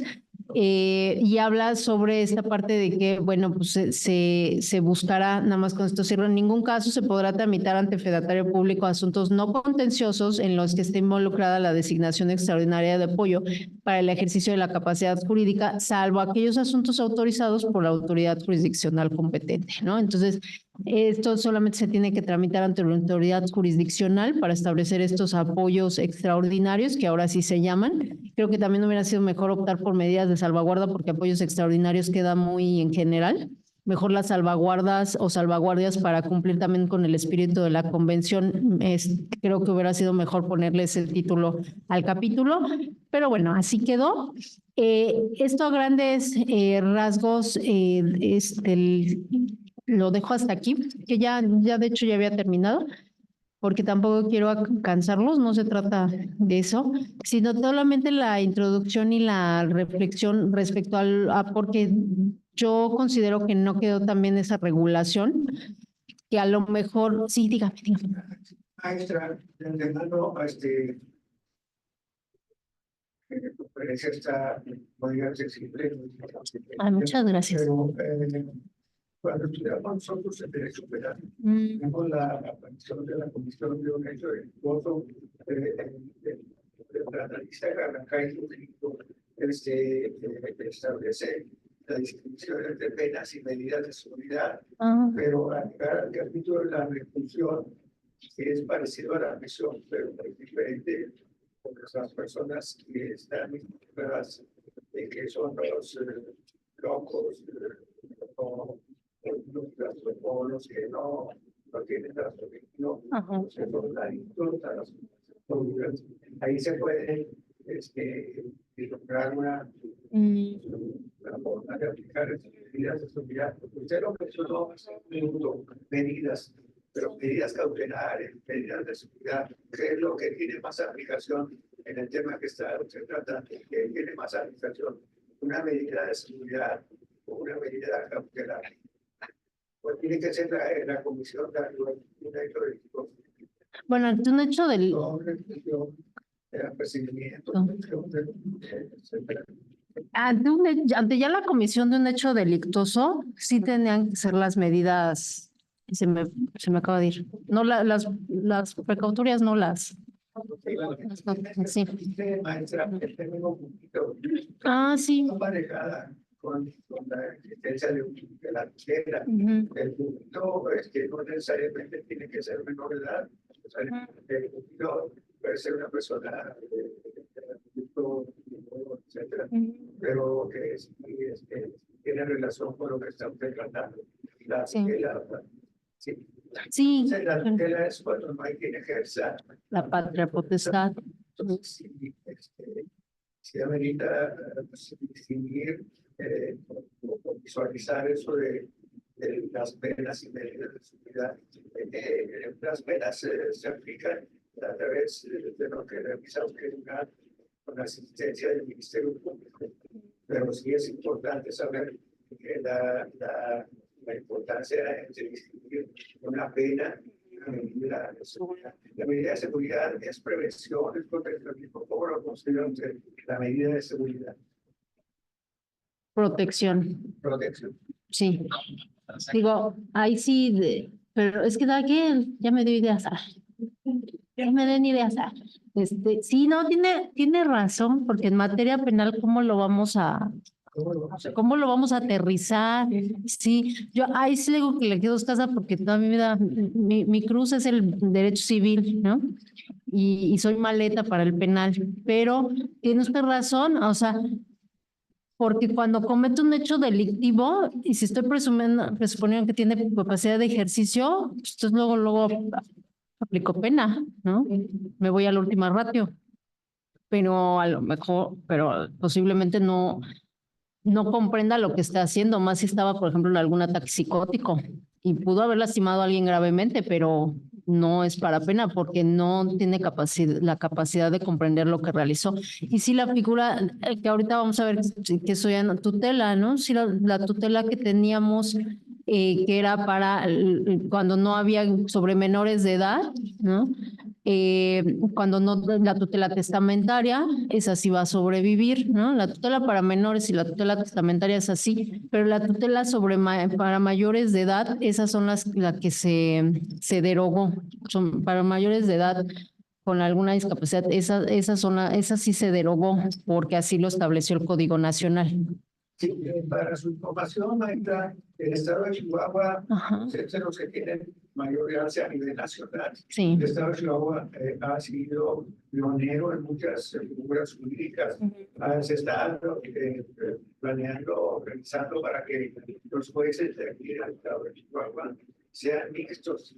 El juez mixto tiene una cobertura. En el momento del derecho familiar se entró civil, mercantil, penal. penal. Entonces, sí, es importante tu aportación que todo el estatal te cuenta, porque el juez mixto tiene que tener asegurado al Ministerio Público para poder interesarlas, pues, por ejemplo, los testigos que contratan algunos litigantes, no quiero menospreciar su capacidad de los litigantes, pero a veces no deben de encontrar como testigo y empiezan pues a simular el famoso fraude de procesal. En ese caso, el juez mixto va a tener una tremenda tarea de saber en qué momento el testigo es no o es una figura simulada o es un fraude Procesal. Sí, entonces, sí, qué bueno que usted ha señalado eso, porque los jueces mixtos van a tener mucha tela de donde cortar y saber en qué momento una verdura puede ser, como decía usted hace un momento, lo más relevante para mí. Es una cuestión familiar o es una cuestión penal. Entonces, sí, yo creo que la fundación en esta parte de la ciudad es muy importante para mí en lo personal. Ay, qué bonito. Yo la felicito, sinceramente. Muchas gracias. Muchas gracias, de verdad. Y me sirve de retroalimentación y me voy a poner a estudiar esto. Por eso ve que lo anoté. Sí. Todos estudiamos. Sí, todos los días estamos Tenemos que estar actualizados. exactamente. Hay muchas actuaciones de la pública que, verdad, sí, es muy relevante. Sí. Sí. Muchas gracias, muchas gracias. Sí. Por ejemplo, se ha tomado hacia los derechos de los niños, Sí. el famoso derecho a la escucha. Mm. Se me hace muy parecido a lo que estamos tratando en el sentido de que realmente también el adulto mayor que entra en un proceso degenerativo, entra en ese proceso degenerativo donde de alguna manera se equipara a una etapa como de la infancia. Hay adultos mayores que actúan como niños. Como niños. Y que, sin embargo, yo mismo lo experiencia que le tocó ver con su madre, sí tienen una voluntad y deben ser escuchados. Pero esa escucha tampoco no puede ser Predominante. tan libre porque realmente no tiene la capacidad para decir ciertas cosas. A mí me asombraba a veces la lucidez de mi madre, a pesar de su degeneración mental, la lucidez que tenía para muchas cosas, donde realmente debía ser escuchada y debía ser atendida, pero llegaba a un punto donde realmente ya no podía decidir. Por ejemplo, un adulto de ciertas circunstancias puede decir: yo quiero estar aquí en mi casa. Sí, pero estar en tu casa implica que tengas 24 horas de atención. ¿Quién te va a dar 24 horas de atención? ¿Quién tiene la economía de su familia para tener 3, 4 turnos de atención a una persona? Si tú la dejas sola, se levanta en la noche y va a caer, se va a quebrar. Va a quedar entonces incapacitado, se va a quedar en una cama sin poderse movilizar. Entonces sí es importante, yo pienso, la escucha, que se debe tomar en cuenta la escucha, porque creo que hay una voluntad y una lucidez aún en los estados mentales y patológicos. A mí me tocó estar platicando en España con una esquizofrénica, fue una persona normal. Sí. Y decía: yo he llegado a distinguir mis alucinaciones de la realidad. Yo creo que esa esquizofrénica tiene que ser escuchada, que alguna tiene que ser escuchada. Yo me pongo a pensar en el caso de mi hijo, que es una persona sumamente inteligente y que su incapacidad para relacionarse no quiere decir que no sepa qué es lo que quiere. Se van bien su falta de socialización y su falta de comunicación, que es donde se tiene que trabajar. Pero que en un momento, así como hay una manera de escuchar a una persona sorda o muda a través de signos o de otra manera, también estas personas pueden ser escuchadas. El hecho de que no se expresen igual que nosotros no quiere decir que tengan esa voluntad y no tengan esa capacidad para decidir. Pero hay que determinar en qué momento tienen esa capacidad y en qué momento no. Entonces yo pienso que si la escuchas deben seguir tomando bien en cuenta a una persona de edad muy avanzada, porque por eso de que ya era muy grande, pues que hagan contigo y te arroman en un cuarto, porque es lo que es la realidad, que los arroman en un cuarto en unas condiciones tremendas. Malas, tremendas. Las personas ya no deciden. Oye, si la persona quiere tomar el sol, ya tienen ahí arropada a la persona. Entonces ese es un abuso donde no se están viendo sus necesidades y se está escuchando su voluntad y se está cometiendo un verdadero abuso, donde definitivamente la justicia debe entrar en todas sus apariencias y donde los jueces deben revisar. No se puede generalizar. Y esto es tan complejo porque el bipolar también es una cosa muy común. Y yo conozco muchas personas bipolares que están haciendo vida normal y van a esta clasificación que es una enfermedad mental y a poco vamos a recluir a todos los bipolares. Algunos hasta casados psicóticos. Sí. Sí, porque hacen su vida, sí. hacen su vida normal. Y son personas bastante funcionales, o sea, de verdad parece que no hay ninguna manifestación, Pero ¿no? yo, inclusive, de alguna manera no yo siento responsable. Sí, Ante el derecho y ante la justicia penal, soy responsable, pero me tiene conciencia. sí, efectivamente. Entonces, esto no es tan fácil, está pretendiendo resolver. Pero es más complejo. Y ahorita veo en el caso de México, hay una involución del estado de autismo. Sí. Por los tratamientos de las medicinas nuevas que ahorita hay una involución. Mi hijo no sé hasta qué punto va a llegar, pues puede que llegue su mente y la mía y la de nosotros. Pues su mente y la de nosotros pueden llegar a tener dos mentes. Okay. Eso es lo que me dice la neuróloga, que ella puede continuar su desarrollo y he visto una involución donde aparece que se está asomando nuestro mundo. Y es como asomándose y hay esto y otro, cosas que puede llegar. Sí. Entonces, si hay una involución, tampoco puede decirle, eres así, Ajá, es una condición, no. Y ya se quedó. Y la ciencia está avanzando, Sí. están logrando, están haciendo uniones neuronales. Sí. Entonces, y ahora también lo de las neuronas que pensaba que no se regeneraban. Ajá. Eso no es Ya cierto. no. Se habla de nuevas conexiones que se establecen de las neuronas, donde la capacidad de un cerebro puede ser superior Sí. a la de un joven, porque hace unas uniones neuronales y ha habido gente selecta que sus más grandes obras, sus más grandes movimientos han sido las de electrones, no hay la conexión. Entonces, lo que sí definitivamente estoy de acuerdo es que el estado vascular, el estado de oxigenación, es un factor determinante para que la persona mantenga su funcionalidad mental. Sí, sí, sí, muchos aspectos interesantes, sí, como el derecho a la escucha, efectivamente, que luego no lo puede ser todo, ¿no? Porque como decimos, ajá, ¿no? Sí. Pero tienes derecho a ser escuchado. Sí. ¿Quieres un auto mayor? ¿Tú vas a tener un cuarto de seguridad? No. Yo he visto injusticias. Tengo uno en la práctica. Aquí mi amigo Ramírez nos tuvo un caso así, de un pobre señor, y llega el hijo que nunca se había tenido, se mete a la casa y le vamos a él. Y al papá un cuarto de Sí, también, y es lo que yo les decía, que luego abusamos y disponemos de, ¿no? Cuando, no, o sea, si tiene voluntad, o sea, lo que pasa es que es como en el niño me va a llegar diciendo, porque normalmente es así, ¿no? Como si los seleccionaron, me quiero ir con mi papá. Pero el niño sí me va a saber distinguir si yo le pregunto, pero tengo que saber preguntarle, ¿no? Si yo le digo, oye, ¿quién es más enojón? ¿Quién te regaña más? ¿Quién te castiga peor? Y entonces me puedo ir sondeando y decir, y porque el niño eso sí lo va a saber distinguir. No, pues mi mamá me regaña más o mi papá me regaña más, ¿no? Este es más severo, ¿no? Porque el otro, ¿y por qué? Pues porque el otro día me castigó así. Eso sí y de ahí yo construyo y digo, pues puede estar mejor con papá o mamá. Porque sí me puedo presuponer su voluntad, porque él está distinguiendo quién es más enojón que el otro, ¿no? O con quién se la pasa mejor, por ejemplo.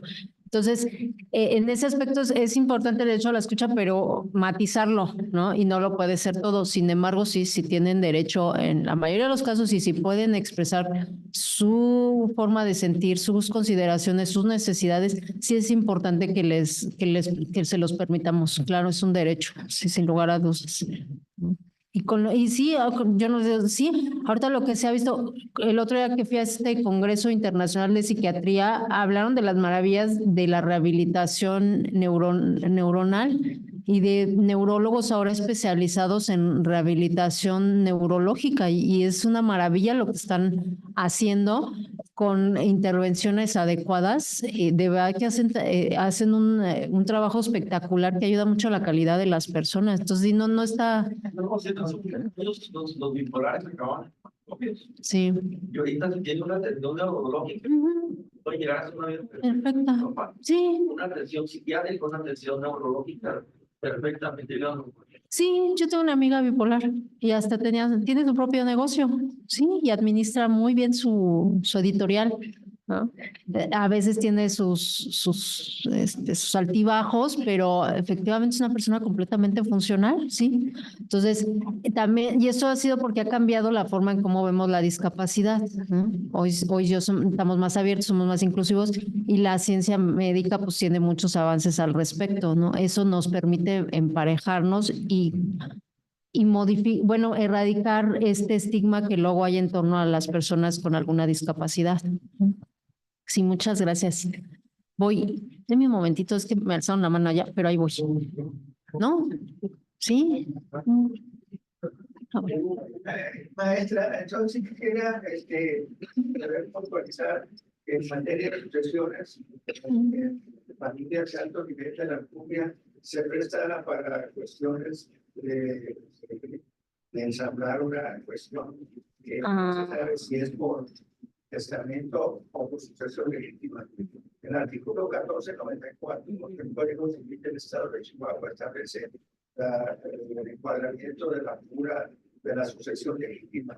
Tienen derecho a heredar los descendientes, más que ahí tiene que cuadricular si son consanguíneos o si son por estirpe. Cabeza por cabeza y por estirpe. Por cabeza por estirpe. Y luego viene el fondo de más que en ese entorno se presta para inclusive para fraudes procesales, porque usted, bueno, pues a cuál le voy a hacer caso, al testamento que haría o a la decisión de un juez que se consideró juez competente sobre la sucesión legítima, porque puede combinarse las dos. Sí, mixta. Y la testamentaria. Y la testamentaria. Y puede ser una cuestión controversial ahí. Sí, porque el artículo 1494, pues en una cuestión, pues, y los dice al último, en caso de que no haya los supuestos anteriores, cuando mencionan quiénes tienen derecho a heredar, los descendientes, dice, en caso de que no se cumplan los supuestos anteriores, se dará toda a la beneficencia pública. Pero ahí es de doble filo. Bueno, ¿quién tiene más razón? La beneficencia pública, sí, o los descendientes, la comunidad, etcétera. Por el caso de ser creciendo, y a veces hay denuncias en la cuestión de carpetas de investigación en materia familiar. Pero eso es lo que decía yo, después el mixto va a ser una abundancia tremenda de la intervención de los jueces mixtos. Desde luego. Van a tener una dualidad en lo familiar y lo penal. Sí. Muy bien. Por eso es tan importante la aportación que está haciendo ustedes, ¿verdad? O sea, tienen la razón, porque la justicia y la equidad se deben hacer prevalecer en todo momento. Pero por eso hay recursos que hay también, para poder cualquier persona combatir alguna discriminación, una persecución. Si hay que invocar la figura de la cosa juzgada, en qué momento la resolución de una autoridad es una cosa juzgada. Sí, muchas gracias. Que ahorita, a propósito de todo lo interesante que dijo, me acordé. Sí, efectivamente, a veces se hacían malos usos del juicio de interdicción. Yo no les voy a decir que no. Ahora sí, lo vuelvo loco jurídicamente a propósito, pues para acelerar muchos procesos, ¿no? Y ahorita que no ha otorgado testamento o mandó a la nulidad del testamento porque lo otorgó cuando no tenía esta capacidad. Sí se prestaba. De hecho, si quieren ponerse palomeros y ver ese chisme, se van a ver a Netflix si quieren, claro está. Britney versus Spears, es el escándalo de Free Britney Spears, ¿no? Independientemente si les gusta la artista o no, o sea, pero lo jurídico que hay de cómo se utilizó a la tutela como un modelo de negocio, así vienen los papeles, era un modelo de negocio para que, y Britney realmente pues no, o sea, es una mujer multimillonaria y cuando estuvo en tutela no tenía tarjeta de débito, ella no podía disponer de su dinero, cuando ganaba lo que querían Las Vegas, tenía que pedirle permiso a su papá para que le prestara la tarjeta y solamente para ciertos gastos de sus hijos, ¿no? O sea, Britney no se podía casar, estaba muy, muy acotada Britney Spears, por eso vino el escándalo de liberen a Britney, etc. Y eso visibilizó parte de estos sucesos desafortunados que pasan de cómo utilizó mal un juicio que es bondadoso, que tiene una función social como es la interdicción y cómo lo puedo utilizar mal. Bueno, ahí si quieren un ejemplo muy pop, muy de la chaviza también, pues pueden ir a ver el documental, está ahí en Netflix, o HBO también tiene un documental sobre ello, y ese es un mal uso del juicio de interdicción y de la tutela, que yo creo que también el legislador ve mucho Netflix y a lo mejor lo vio y dijo, no, sí hay que hacer algo contra el juicio de interdicción. Y yo creo que ahí fue, ¿no? Pero está bien que se informe y aquello. Y sí, ese es un caso que no debería de suceder. Oigan, Britney Spears era, independientemente de que si uno es su fan, sí tiene una dignidad y era muy humillante cómo estaba sometida esta mujer, ¿no? Es muy humillante para su condición. Pero eso es un caso que puede haber varios, pero no quiere decir que nada más por un caso vamos a generalizar y todo el juicio de interdicción o todo el sistema de tutela está mal, ¿no? Tampoco las generalizaciones no son buenas, ¿no? Eso también es parte de esta reflexión. Sí, muchas gracias. ¿Algo más?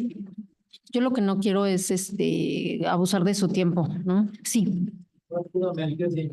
Tenemos el artículo, bueno, a mí me gusta el más famoso de la Constitución, que es el primero. Ok, sí. En ese aspecto tenemos una categoría sospechosa, tenemos unos grupos de vulnerabilidad. En este caso, lo que comentaba, creo que ya está por ahí más o menos incluido o tan amplio es que lo que usted comenta es que esto tendría que dilucidarse con la regla del artículo primero constitucional, primero, por la igualdad o discriminación que podemos hacer tanto en las partes procesales con alguna exclusión o desigualdad en cada una de las personas que están inmersos en esas categorías. Este falta dos figuras muy importantes que no hemos sabido resolver o tenemos dudas o no hemos resuelto, que son la eutanasia como voluntad y que son el aborto como voluntad de la mujer para hacerlo o no, porque ya los derechos de los hombres también pueden impactar diciendo que soy el padre. Entonces, pues, puedo tener alguna intervención o algún derecho por ahí explotado en relación a la voluntad de la mujer. Pero por ellos son dos figuras que no hemos sabido resolver. Incluso el Papa se acaba de pronunciar en relación al aborto y que no está la Iglesia en conformidad con la privación de la vida o de la posible concepción. ¿Cómo está bien? Sí. Ya están faltando a la Constitución al primero. Sí, tiene razón, por eso también estaba tomando nota, porque luego me pongo a leer o escribir sobre lo que me dicen, no se crean, por eso tomo notitas, nomás que ahora fue aquí porque no traje papel, pero sí voy a guardar con aprecio mi servilleta. Sí, yo creo que sí está impactando con lo de categorías sospechosas del primero constitucional y habría que hacerle un análisis a esto con esa visión. Hay una figura que se llama culpabilidad desmentida. No como víctima, también puede ser como parte actora o imputado de alguna comisión de justicia penal. Exactamente. Sí, qué interesante. Ok, muchas gracias por el comentario. Sí, tomo nota. ¿Algo más? Y todos, no, para que ya nos vayamos. Sí, podemos ser libres. No, de verdad les agradezco mucho su tiempo y paciencia al que estén en esta tarde por acá. De verdad lo aprecio mucho. Espero haber aportado algo que sea de ayuda a lo que vine por acá a decir. Y pues agradezco también las atenciones de la Casa de la Cultura Jurídica de la maestra Claudia de Academias de Litigio Oral, que por eso tuve la oportunidad de estar aquí gracias a su disponibilidad. Así que también muchísimas gracias. Muchas gracias. Muchas gracias. Antes de despedir a la disertante, se les avisa que en días posteriores se les enviará un correo con las indicaciones para ingresar a la plataforma Moodle para evaluar a la disertante y bajar su constancia de participación, así como los materiales que nos proporcione la disertante. en nombre de la Suprema Corte de Justicia de la Nación, a través de esta Casa de la Cultura Jurídica y de Academias de Litigio Oral, le voy a pedir al licenciado Juan Lira que si me hace el favor de acompañarme para hacer entrega a la doctora Aida del reconocimiento que se le expide por su disertación en la conferencia Críticas y propuestas a la derogación del juicio de interdicción en el Código Nacional de Procedimientos Civiles y Familiares. Gracias a todos y que tengan una excelente noche. Muchas gracias.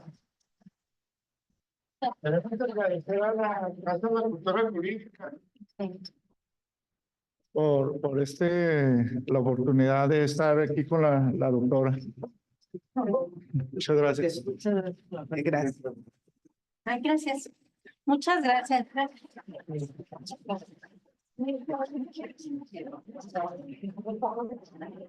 Hay una nota por las maestras. Sí, busca pasarte para acá, doctora.